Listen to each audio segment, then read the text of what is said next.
Hello everybody and welcome back to Love 2D for Beginners. So far in this series we have drawn text and shapes on the screen, we have given them colors, and we have displayed dynamic content on the screen.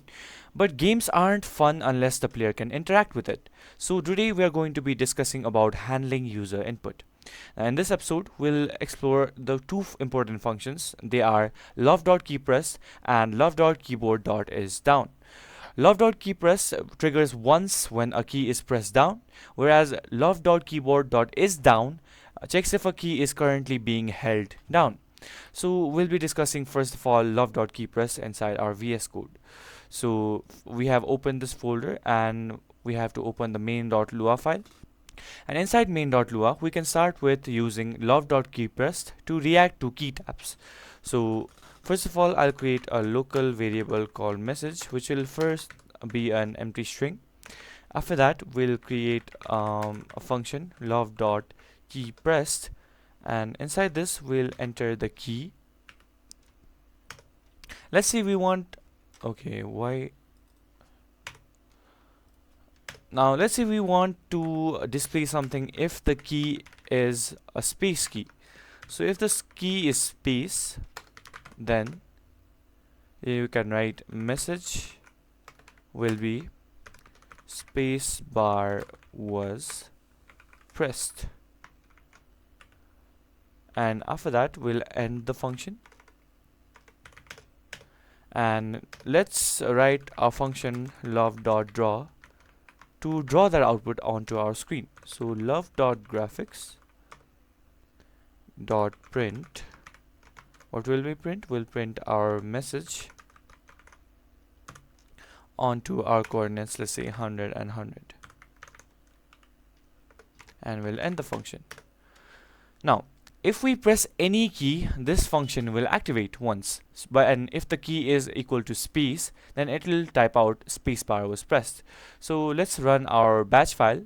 Once again, I have entered the location of our love.exe file onto this batch file with pause, and if I execute this and press space, we can see that spacebar was pressed is printed onto our screen. Now, so let's say you don't want to detect just spacebar, you want to detect any key that was pressed. So if I do here, if I remove this if condition, I didn't mean to do that, I meant to remove this and then this. Let's say we want to detect any key that was pressed, so we'll concatenate key dot dot, this is the concatenation operator, was pressed. Now what will happen is if we run our batch file and press any key, so let me press J, so it will say J was pressed. It will detect any key that was pressed. So if I press L, L was pressed. This is L, by the way, small l. And so that is how love.keypressed works. Now just like I did, you can try replacing the spacebar with any key that you press on the keyboard, and you can check for any key this way. You can use this to shoot a bullet, pause the game, or open a menu. And now that we have discussed about love.keypressed, let's use the arrow keys to move a rectangle across the screen, and we'll do that with the help of love.keyboard.isDown. So first we'll create a position variable and update it using isDown inside love.update. So let me remove all of this. Okay, let me first define a position of our rectangle. So position of rectangle will equal to, first of all, our x coordinate will be equal to 100, and then our y coordinate will also equal to 100.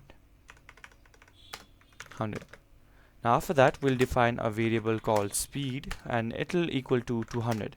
Now this will be in pixels per second. This will be the speed at which our rectangle moves. So we'll define a function love.update.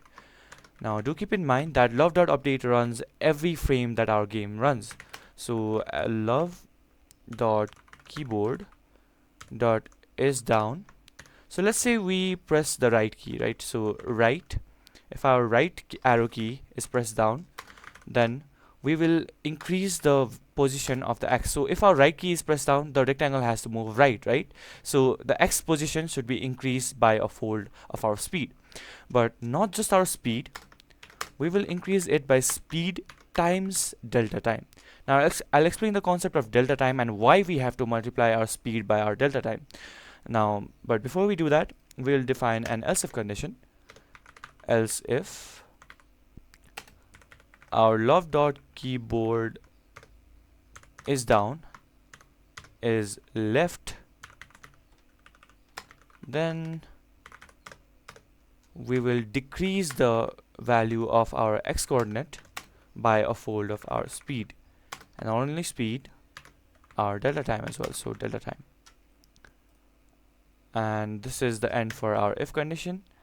And after that we'll define another if condition, and this time it will be for our up and down arrows. So if love.keyboard, okay, let me just copy this and just change the values, Control C, Control V, and after that if it is down, then our y coordinates should change. So y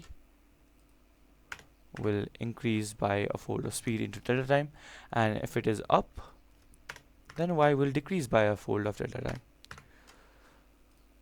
Now after our end, we'll end the function as well, so end. And as for moving our rectangle, that is drawing our rectangle, we will use draw, and then we'll draw love.graphics dot first of all we'll set our color to be a bit blue, so 0.2 and then 0.7, and let's say a whole value of 1, so 1. Now this will make our rectangle color blue because this is RGB, red, green, blue. And we'll type out love.graphics dot rectangle, and we'll use a filled rectangle, and then the x and y coordinates, and let's say the rectangle is really a square, so we'll do 50 width and 50 height. And now let's end this function and test out our code. So end. Okay, let's run our batch file. Now you can see here is our rectangle, which is really a square. Now if I press the arrow keys, it will move left. Okay, for some reason when I press left it is moving diagonally. Now why would that be? Oh, so this should be actually up. Okay, let's run our file once again. Sorry for that mistake.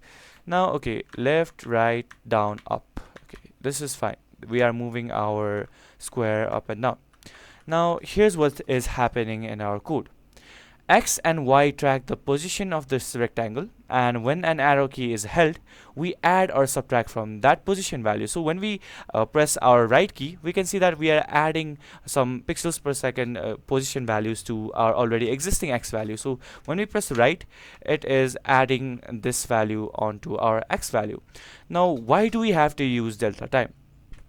Now delta time is basically the time it took to render the last frame. So if we open Xclarity Drawer right here, let me explain this.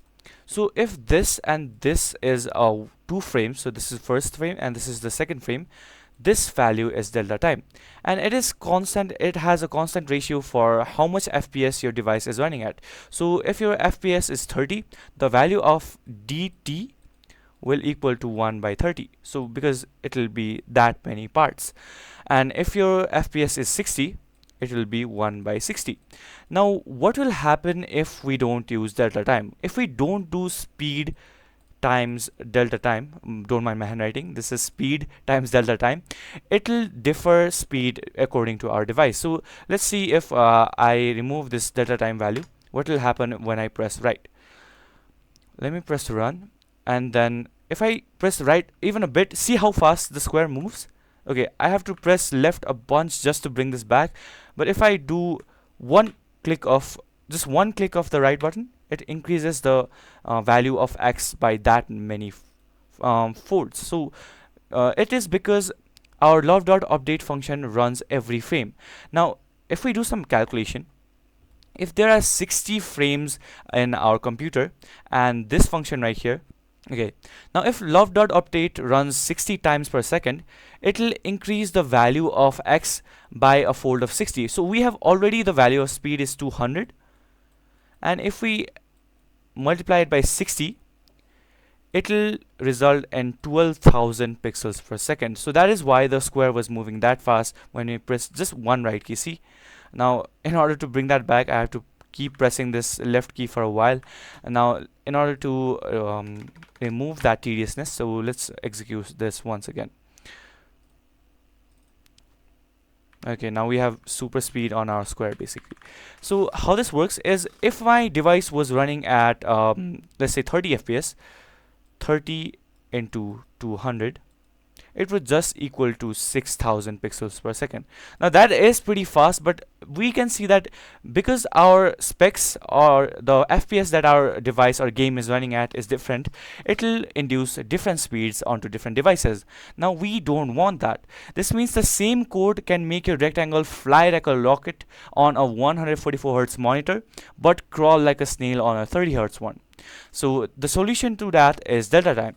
Now, as I said, the delta time differs according to the device. So if the device has 60 fps, it will have a delta time value of 1 by 60. Now if we multiply our speed times our frames times our delta time value, what will happen?